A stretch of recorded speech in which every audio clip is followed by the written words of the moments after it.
राज्य समिति की जो बैठक हुई थी उसकी कुछ ब्रीफिंग कल आपको हो गई।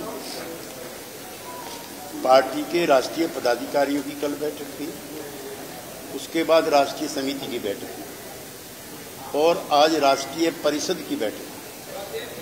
तो जो महत्वपूर्ण फैसले हैं उनकी सूचना जो रेजोल्यूशंस पास हुए हैं वो अभी हमारे साथी आपको देंगे। लेकिन सबसे महत्वपूर्ण जो है वो राष्ट्रीय अध्यक्ष हमारे नेता और मुख्यमंत्री नीतीश कुमार जी का जो संबोधन है वो ही गाइडलाइन है पार्टी के लिए और वो विस्तार से सब विषयों पर क्रमवार बोले। सबसे पहले उन्होंने उन कारणों को बताना शुरू किया और आपकी भी जिज्ञासा जरूर होगी कि क्या कारण रहे जिनकी वजह से हमें अलग होना। लोकसभा चुनाव तक सब ठीक था। हमारे भाजपा के बीच में सीटों के बंटवारे से लेकर के और साथ तो विस्तार से नीतीश कुमार जी ने अपने 1 घंटे के संबोधन में उन परिस्थितियों का जिक्र किया जिनके रहते भारतीय जनता पार्टी से हमारे रिश्ते थे। एक तो आपकी जानकारी के लिए हम कहना चाहते हैं कि 2020 लोकसभा चुनाव से 19 तक सब ठीक था। हमारे उनके बीच में परफेक्ट अंडरस्टैंडिंग। विधानसभा का जो चुनाव आता है तो आप तो जो बिहार के अपने साथी सब जानते हैं और हम तो चूंकि इसके संस्थापक सदस्य हैं। आज तक कभी भी जेडीयू या समता पार्टी का एलजेपी से कभी गठबंधन नहीं था, न लोकसभा में और न विधानसभा में। चूंकि हम रामविलास जी, शरद यादव जी, जॉर्ज साहब, नीतीश कुमार जी सब एक ही पार्टी में रहे, लेकिन बंटवारे के बाद कभी भी समता पार्टी ऑफ जॉर्ज फर्नांडिस और जनता दल यू ऑफ शरद यादव और नीतीश कुमार उसका एलजेपी से कोई गठबंधन नहीं था। लोकसभा में गठबंधन किया था, वो भी बीजेपी ने किया था। लिहाजा एलजेपी की ये मांग कि हमने गठबंधन में दिक्कत पैदा की, ये गलत है। 26 सीटों पर तालमेल एलजेपी और बीजेपी के बीच में हो गई, हमें कोई ऐतराज नहीं। लेकिन एक साजिश के तहत, एक षड्यंत्र के तहत जेडीयू को कमजोर करने के लिए चिराग फॉर्मूला बनाया गया। अब आप सारे बिहार के प्रोमिनेंट लोग हैं, रामेश्वर चौरसिया जी को जानते हैं। वो पार्टी के ऑल इंडिया के सेक्रेटरी थे अब से थोड़े दिन पहले तक, क्योंकि दिल्ली में मेरे पड़ोस में रहते हैं, मित्र है मेरे, इसलिए मैं आपको बता रहा हूं। और नरेंद्र मोदी जी के चुनाव के सह प्रभारी थे बनारस में, ये उनकी हयात थी। वो एलजेपी के टिकट पर चुनाव लड़ते। भाजपा में संगठन मंत्री सबसे महत्वपूर्ण पद होता है।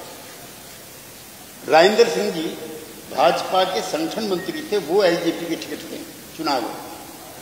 मेरा लगभग 48 साल का अनुभव है जनसंघ और बीजेपी के साथ काम करने। कभी ऐसा नहीं हुआ कि जनसंघ ने या बीजेपी ने अपने आदमी को दूसरी पार्टी से चुनाव लड़ा दिया हो और चुनाव के बाद फिर अपनी पार्टी में ले दिया। सबसे ज्यादा संगठित पार्टी रही है जनसंघ और बीजेपी। तो ऐसा क्या था कि क्रमबद्ध तरीके से बीजेपी के लोग एलजेपी ज्वाइन कर रहे थे और चुनाव प्रचार कर रहे थे और धरातल पर जो कार्यकर्ता हैं वो उनके लिए काम कर रहे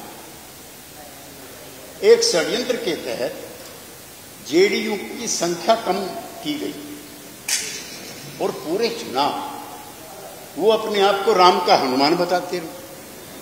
तो हनुमान ने तो लंका जलाई थी, अकेला हनुमान था जो अयोध्या चलाने के लिए चला था। और एक बार भी बीजेपी के शीर्ष नेतृत्व ने कभी नहीं कहा कि इससे हमारा किसी तरह का कोई वास्ता नहीं। चुनाव हो गए, एनडीए, संयुक्त एनडीए की बात कर रहा हूं, हारते हारते बचे। 5, 6, 7, 8 सीटों की कमी थी और जेडीयू को भारी नुकसान हुआ। ये भी हम ऑन रिकॉर्ड आपसे कहना चाहते हैं कि चुनाव के बाद नीतीश कुमार जी ने भारतीय जनता पार्टी के नेताओं को सूचित कर दिया कि मेरा संख्या कम है, आपका संख्या ज्यादा है, लिहाजा बीजेपी के ही आदमी को मुख्यमंत्री होना चाहिए। खैर दिल्ली के नेताओं का दबाव था, यहाँ के साथियों का दबाव रहा हो, नीतीश कुमार जी ने यहाँ पे शपथ ली और पिछले 12 वर्षों तक कभी कोई विवाद नहीं रहा। नंदकिशोर यादव जी जो थे वो एनडीए के संयोजक थे, Sushil Modi ji another senior most leader of the party, वो कोऑर्डिनेशन का काम करते थे, डिप्टी सीएम थे। नरेंद्र मोदी को हटाना यहां से, आई एम सॉरी, सुशील मोदी जी को विड्रॉ करना और 2 डिप्टी चीफ मिनिस्टर बनाना, ये बुनियाद बन गई कि हम लोगों के साथ अविश्वास है।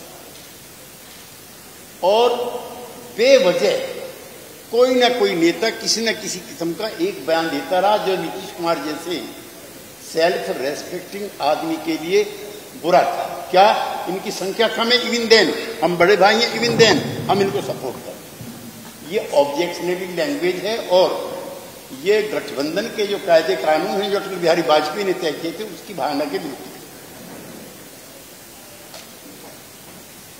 तो यहां से शुरुआत शुरू हुई और भारतीय जनता पार्टी 2014 के बाद इतराई भी है। इतराना सही शब्द है ना बिहार की किसी में, हमारे पश्चिम यूपी के हम हैं वहां पर बोलते हैं इतराना। पहले उनका व्यवहार ऐसा नहीं।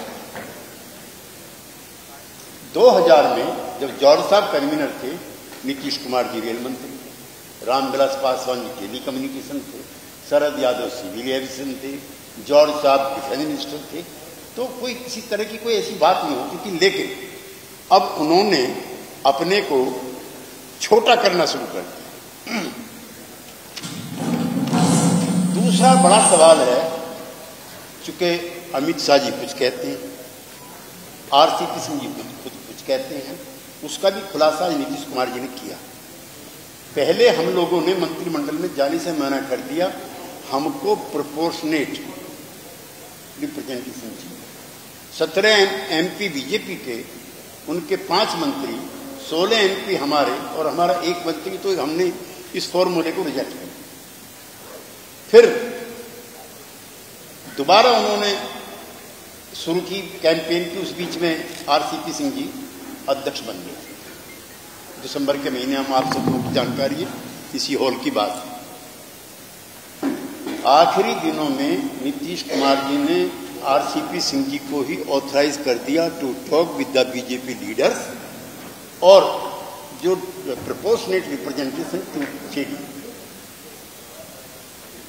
उन्होंने बजाय उनके साथ रिप्रेजेंटेशन मांगने के, उन्होंने खुद ही पूरी पार्टी का सरेंडर करा और आखिरी दिन भी नीतीश जी ने कहा कि कम से कम 2 तो होने चाहिए। तो अमित शाह जी कहते हैं कि 1 हो सकता है, वो भी आरसीपी से। तो भारतीय जनता पार्टी हो या कोई भी बड़ी पार्टी, ये तय नहीं कर सकते कि आपकी पार्टी का रिप्रेजेंटेटिव कौन। तो आरसीपी सिंह जी को लेकर के नीतीश कुमार जी ने विस्तार से बताया कि कैसे उनको एकनाथ शिंदे बनाने का प्रयास किया जा रहा है। एक नया प्रयोग महाराष्ट्र में चला है, find Eknath Shinde in every party. तो हमारे यहां भी एकनाथ शिंदे मिल गए, लेकिन वो यहां सक्सेस नहीं हो पाए पार्टी की संगठन क्षमता की वजह से और नीतीश जी के जो पॉलिटिकल क्राउड थे उसकी वजह से। लेकिन हर प्रयास किए कि यहां पर कुछ विधायकों को तोड़ा जाए, कुछ सांसदों को तोड़ा जाए, ब्राइब किया जाए। और ब्राइब शब्द में इस्तेमाल कर रहा हूं इसलिए कि 3 दिन पहले जो मणिपुर के विधायक हैं वो एयरपोर्ट के लिए चल दिए थे। ऑन रिकॉर्ड आपसे कह रहा हूं, जो नीतीश जी ने बताया है और ललन सिंह जी ने बताया। रास्ते में रोक करके उनको ब्राइब करके एयरपोर्ट से पटना का जो रास्ता है उससे उनको वापस लाया। 6 के 6 एमएलए पटना आना चाहते थे एयरपोर्ट के रास्ते में, तो ऑल ऑफ ए सडन ऐसा क्या हो जाता है। तो एक सिस्टमेटिक तरीके से जेडीयू के ब्रेकअप की योजना बन रही थी। नागालैंड में हमारा 1 मंत्री उस सरकार में शामिल था और अमित शाह जी ने फोन करके कहा था कि समर्थन दिला दिए। 1 के जरिए ही, 1 की संख्या से ही वहां पर सरकार बनी थी, रियो गवर्नमेंट, उसको भी तोड़ दिया। त्रिपुरा में, सॉरी अरुणाचल में हमारे 6 एमएलए अपोजिशन का मेन अपोजिशन हो गए, तो भी हम लोगों ने अमित शाह जी से कहा कि 1 मंत्री बना दीजिए, 1 चेयरमैन बना दीजिए और 6 के 6 आपके साथ काम करते रहेंगे। भाई ऐसा तो कभी सुना ही नहीं इतिहास में कि जो पार्टी सहयोग कर रही है आप उसी को समाप्त करने की योजना बनाने लगा। तो मणिपुर हुआ, उसके बाद अरुणाचल हुआ, उसके बाद नागालैंड हुआ और फिर यहां एकनाथ शिंदे की तलाश हुई। तो और तीसरा और बड़ा कारण, अटल जी के, आडवाणी जी के दौर में एक म्यूचुअल एजेंडा ऑन गवर्नेंस बना था। भाई ये सीमा है सबकी, मत इसको आप कूदो, मत इसको हम कूदते। लेकिन 2014 के बाद उसको हटा दिया और नीतीश जी ने भी कैटेगरिकली बताया, हम भी आपसे कहना चाहते हैं, याद कीजिए 2014 के बाद केंद्र सरकार के जो मंत्री यहां आते थे, प्रधानमंत्री आते थे, गृह मंत्री आते थे, किसी के मुंह से a word of appreciation Atal Bihari या उसकी सरकार के लिए कभी इस्तेमाल नहीं होता। मैं आई इसके अलावा अटल एरा की जो उपलब्धियां थी वो सब इग्नोर कर दी गई। इस तरह का दौर 2014 के बाद चला। अब ये हम लोगों ने तय किया बाहर आने का। अब जहां तक पलटू राम की बात है, तो पलटू राम कौन नहीं है? जम्मू कश्मीर में पहले आप सरकार बनाते हो नेशनल कॉन्फ्रेंस के बाद, फिर 2 महीने बाद आप पलटू राम हो जाते हो, फिर बनाते हो पीडीपी के साथ, आप मायावती के साथ अलायंस करते हो, आप शिवसेना के साथ करते हो, फिर छोड़ते हो, आप ममता के साथ को, तो सबसे बड़ी पलटू राम पार्टी तो फिर यही है। पॉलिटिकल इक्वेशंस हर पॉलिटिकल पार्टी अपने तरीके से तय करती है। हमारी पार्टी का एजेंडा बीजेपी क्यों तय करेगी या बीजेपी का एजेंडा हम क्यों तय करेंगे? लिहाजा हम अलग हुए। और बहुत एम्फेटिकली मैं आपसे कहना चाहता हूं, बहुत सख्त शब्दों में नीतीश कुमार जी ने कहा, अब जीवन में जब तक हम हैं बीजेपी से हमारा कोई समझौता नहीं। ताली बजाओ, बात कर, ये प्रेस कॉन्फ्रेंस है, वर्कर्स मीटिंग नहीं है। इसलिए भविष्य में जेडीयू जब तक है और नीतीश कुमार जी जब तक इसके नेता हैं, there is no question of going back to BJP. एक दूसरा, जो देश का एटमॉस्फेयर है, वो स्थापित जो मूल्य थे फ्रीडम मूवमेंट का, तो इतिहास भी लिखा जा रहा है। महात्मा गांधी के मारने वालों को, जो फादर ऑफ द नेशन है, क्या हम उम्मीद कर सकते हैं पाकिस्तान में कोई जिन्ना का पुतला जला दे? क्या चीन में माओ से तुंग का जला दे? क्या मास्को में लेनिन का जला दे? क्या शेख मुजीबुर रहमान का जला दे? क्या फिदेल कास्ट्रो का क्यूबा में जला दे? ये अभागा मुल्क है जहां फादर ऑफ द नेशन का भी पुतला जलाया जा रहा है, महिमा मंडित किया जा रहा है नाथुराम गोडसे। एक फ्रीडम मूवमेंट की जो लीगेसी थी उसको सिस्टमेटिक तरीके से समाप्त किया जा रहा है। फ्रीडम मूवमेंट में मतभेद थे, सुभाष बाबू के गांधी जी के थे, सरदार पटेल के गांधी जी के थे, चंद्रशेखर आजाद और सरदार भगत सिंह के मतभेद थे। लेकिन उसके जरिए आप इतिहास थोड़ी मिटाओगे। तो चूंकि इन्हें हमारे मित्र पार्टी जो पुरानी थी, उनके नेताओं का, उनके पूर्वजों का कोई फ्रीडम मूवमेंट में योगदान नहीं था, लिहाजा purposefully they want to destroy the legacy of the freedom movement. एक बड़ा कारण। फिर जो सवाल दब गए थे अटल आडवाणी एरा में, नए तरीके से उठाने शुरू कर दिए। Uniform civil code, Nitish Kumar ji की 6 साल पुरानी चिट्ठी है जी, लॉ कमीशन के चेयरमैन डॉक्टर PS चौहान को लिखी। मैं देख आया हूं, इसलिए मैं आपको बता रहा हूं। उसने कहा, मैं सुधारों का या मेरी पार्टी सुधारों की विरोधी नहीं है, लेकिन ये डेलिकेट इशू है, लिहाजा जितने भी स्टेक होल्डर्स हैं, जितनी भी पॉलिटिकल पार्टी से, सबके साथ बैठ करके एक आम राय बनाने का प्रयास करना चाहिए। रोज उठा रही। अब मैं मीडिया के मित्रों से कहना चाहता हूं, सुप्रीम कोर्ट का आदेश हुआ था NRC के मामले में, सिर्फ और सिर्फ आसाम को लेकर। उसमें भी 17 लाख के करीब जो हिंदू हैं वो विदेशी नागरिक बन गए। तो वहां के जो बीजेपी के मुख्यमंत्री थे सोनोवाल जी, उसने मना कर दिया, मेरे बस की इसको इंप्लीमेंट करना नहीं है। सुप्रीम कोर्ट के आदेश को बीजेपी का मुख्यमंत्री आसाम में मानने से मना करता है। भारतीय जनता पार्टी के बिहार के नेता कह रहे हैं बिहार में लागू करो। कहीं सुना दुनिया में ऐसा? क्या हाईकोर्ट का आदेश है, सुप्रीम कोर्ट का आदेश है? सिर्फ कम्युनल फ्लेयर अप के लिए, समाज में तनाव हो उसके लिए। जनसंख्या नियंत्रण, नीतीश कुमार से बड़ा एडवोकेट देश में कोई नहीं है जनसंख्या नियंत्रण का। और मैं अपने बिहार के मीडिया के मित्रों को बताना चाहता हूं, देश में सबसे ज्यादा घनत्व बिहार का है। औसतन एक मियां बीबी के 5 बच्चे का औसत यहां पर रहा है, लेकिन एजुकेशन उसमें सबसे बड़ा फैक्टर है, जन जागरण उसमें सबसे बड़ा फैक्टर है। और मुझे प्रसन्नता है आपको बताते हुए कि आज 2.9 बिहार का जनसंख्या का रेशो है। अब मैं लक्षद्वीप पर आता हूं। 97% पॉपुलेशन लक्षद्वीप में मुस्लिम्स की है, 97। आप यकीन कर सकते हो कि वहां का 1.4 है। क्या नहीं इमेजिन, नेशनल एवरेज 2 का है, यानी कि हम 2 हमारे 2, लेकिन मुसलमानों का जो जहां बहुतायत है उनका है 1.4। जम्मू कश्मीर 73% पॉपुलेशन वहां पर मुस्लिम्स की है, वहां का 1.5। अब यह दिखा करके मुसलमानों की संख्या बढ़ रही है। 15 साल के बाद it will be Hindu minority state, इसलिए खड़े हो जाओ, उठाओ, ये करो। तो ये कोई पॉलिटिकल प्रोग्राम है, आर्थिक प्रोग्राम है, किसान का है, मजदूर का है, विद्यार्थी का है, which section of society will be strengthen from it, वो चला रखा है। बिहार में रोज होता है जातिगत जनगणना, जाति आधारित जनगणना, 2 चीजें थी। यहां की कैबिनेट ने कई बार पास की। दिल्ली में गए ऑल पार्टी डेलीगेशन लेकर नीतीश कुमार, और ये कोई पिछड़ों के लिए नहीं है, ये भी आप लिख भी लीजिए, दिमाग से निकाल। जो ऊंची जाति के गरीब लोग हैं वो भी इस जनगणना में शामिल हैं, और पता लगाया जाएगा कि आर्थिक नियोजन में उनके साथ कोई गड़बड़ तो नहीं हुई। ये जातीय आधारित जनगणना है, जनगणना नहीं है, ये बिहार में शुरू है।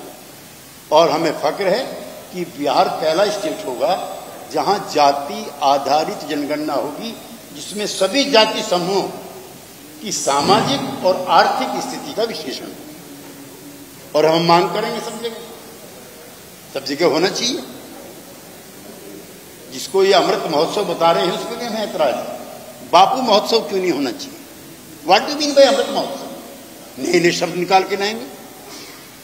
और यहां का नहीं, दुनिया का सबसे ज्यादा रेस्पेक्टेड आदमी महात्मा गांधी। नेल्सन मंडेला 29 साल जेल में रहे, उन्होंने पूछा भी क्या इंस्पायरिंग फोर्स थी, उन्होंने कहा महात्मा गांधी। ऑन सोन सू की लड़ रही है बराबर के प्रदेश में, उससे पूछा कि कैसे लड़ रही हो, उन्होंने कहा महात्मा गांधी। कोइराला बंधु नेपाल में आपके बाजू से लगा हुआ है, कौन नेता है आपका? महात्मा गांधी। पूरी दुनिया महात्मा गांधी को मान रही है, ये अमृत महोत्सव मना रहे। तो Amrit Mahotsav must not be named after Mahatma Gandhi, the father of the nation. और अब ये जो है बिहार ही नहीं, जो ईस्ट इंडिया है, ईस्ट इंडिया माने बिहार, बंगाल, उड़ीसा और आसाम, झारखंड भी इसका हिस्सा होगा। ये बहुत पिछड़े राज्य हैं। अब हम दिल्ली में जब बैठते हैं और आप लोगों की तारीफ करते हैं कि आपकी स्टेट की जो जीडीपी है वो 11% है, जो नेशनल लेवल है उससे ज्यादा है। बिहार तो सबसे पिछड़ा हुआ है, बिहार पिछड़ा था, है और रहेगा। एक तो ये अंग्रेजों से सबसे ज्यादा लड़े, सबसे पैट्रियोटिक कम्युनिटी जो थी बिहार की थी, और अंग्रेजों के खिलाफ आंदोलन यहां से हुआ। इसलिए जिस तरह का सोशो इकोनॉमिक एम्पावरमेंट फ्रीडम के बाद होना चाहिए तो वो नहीं हुआ यहाँ। तो ये गलती तो नीतीश कुमार की नहीं है ना। लिहाजा सभी पिछड़े राज्यों को विशेष राज्य का दर्जा मिला। और जो प्लानिंग कमीशन था उसकी मीटिंग होती थी, उसमें जवाहरलाल से लेकर के अटल बिहारी वाजपेयी तक सब प्रधानमंत्री रहते थे और राज्यों को उनका शेयर मिलता था। जेडीयू का आरोप है कि राज्यों को जो नीति आयोग है उसने उसका शेयर देना भी बंद कर दिया। जो विकसित राज्य हैं, गुजरात है, महाराष्ट्र है, कर्नाटका है, ये विकसित राज्य चूंकि यहां समुद्र है। बिहार में समुद्र नहीं आया, और जो बागमती आई है वो भी बर्बादी लेकर आई है। हमारे नीतीश कुमार जी तो एक बार प्रचंड से मिलने चले गए काठमांडू कि भैया इसको रोको ना, हर साल बर्बादी करती है बागमती। तो यहां तो समुद्र भी नहीं है कि समुद्र का रास्ता कोई हो। अब पार्टी ने एक प्रस्ताव पास करके नीतीश कुमार जी को अधिकृत किया है कि विपक्षी एकता के प्रयासों को तेज करें।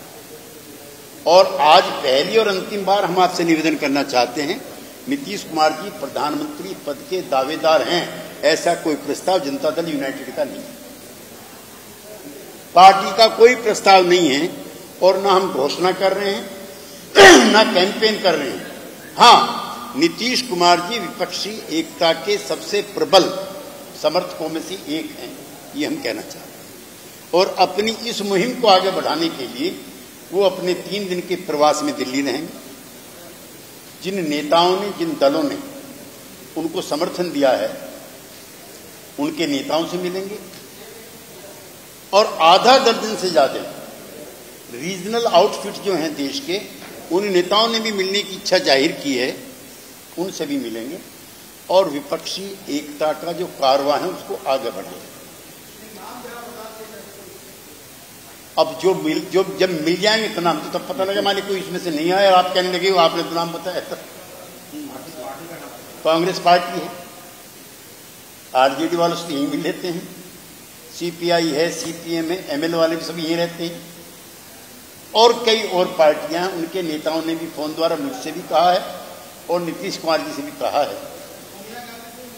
सोनिया गांधी से मिलने के लिए वहां जाना पड़ेगा, रोम, उनकी माता जी का ध्यान थोड़ा, इसलिए राहुल गांधी से मिले नहीं, वो बता देंगे वहीं कुछ चीज दिल्ली के लिए भी छोड़ दो थोड़ा सा। बहुत पार्टियां हैं, हरियाणा की पार्टी है, बंगाल की पार्टी है, नॉर्थ ईस्ट की पार्टियां हैं, एनसीपी है। उद्धव ठाकरे ने फोन किया, उसमें कौन कौन टर्न अप होंगे, लेकिन इतना गजब का उत्साह, मैं चूंकि उस मोमेंट में रहा हूं, मैं तो खैर 5-6 में रहा हूं, लेकिन वीपी सिंह जी का दौर मैंने देखा है, उस समय में एमपी भी था। जिस तरह का उमंग उत्साह अपोजिशन के पॉलिटिकल एक्टिविस्ट में, पॉलिटिकल पार्टीज में तब था, क्रमोवेश वैसा ही वातावरण जेडीयू की एग्जिट के बाद बना है जी। सब दल अगर चाहेंगे तो बनेगी।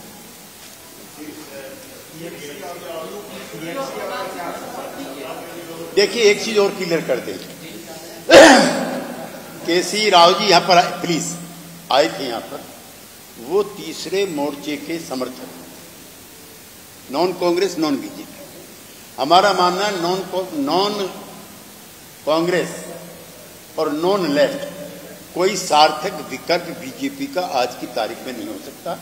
लिहाजा कांग्रेस की और वामपंथी दलों की जो उपस्थिति है वो आवश्यक है किसी वायबल आर्गुमेंट।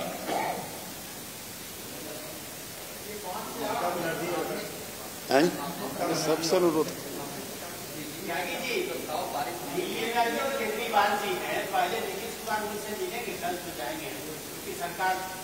अगर कोई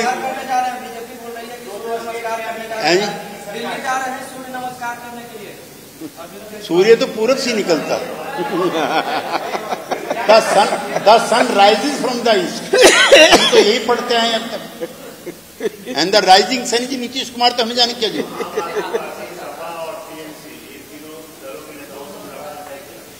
हमारी सभी दलों के सभी नेताओं से हाउ डू यू हो रही है, कैसे हैं आप, अच्छे हैं, बढ़िया, ठीक वगैरह वगैरह। जब सब दल इकट्ठे, एक चीज और मैं ऑन रिकॉर्ड कहना चाहता हूं, अगर भारतीय जनता पार्टी के इस शासन को समाप्त करना है, ये प्रबल इच्छा शक्ति दलों की, नेताओं की है, तो सबको एक मंच पे आना पड़ेगा बगैर छुआछूत।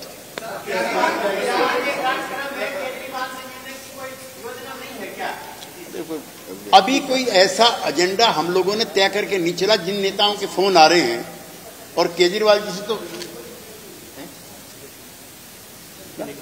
जाओ ना, फिर क्यों बता रहे? तो ये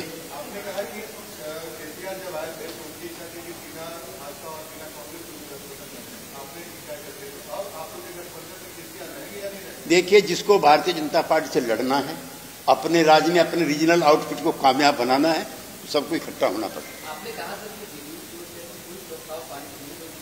हाँ, करेक्ट करेक्ट करेक्ट। प्रचार प्रसार दिखा जा रहा है कि राज्य में दिखा है, देश में दिखा है, ये तमाम तो 15 में जो दिखाए वही दिखाएंगे।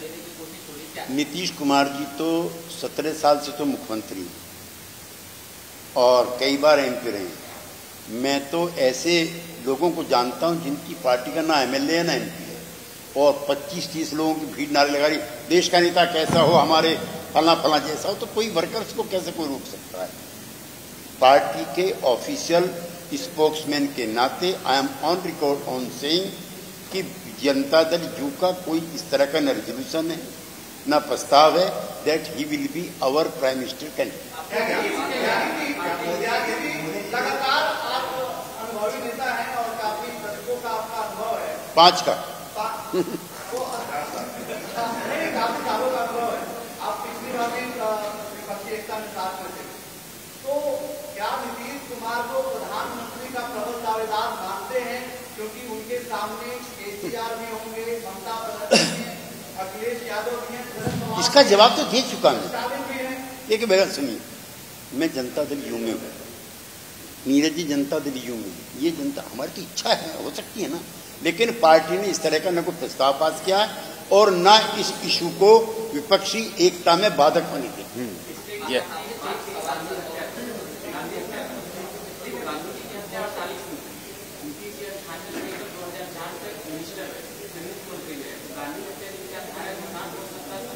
अटल बिहारी वाजपेयी जो एरा था वो इस तरह का नहीं था। 6 बार जो शपथ ली है उसमें उन्होंने ये प्रस्ताव नहीं रखा था कि जो गोडसे है उसकी जिंदाबाद करनी। ये तो और किसके लिए करते हैं, वनवास के लिए करते थे। चलिए भैया, हो गया हो गया। भाजपा से समझौता नहीं करेगा, 80%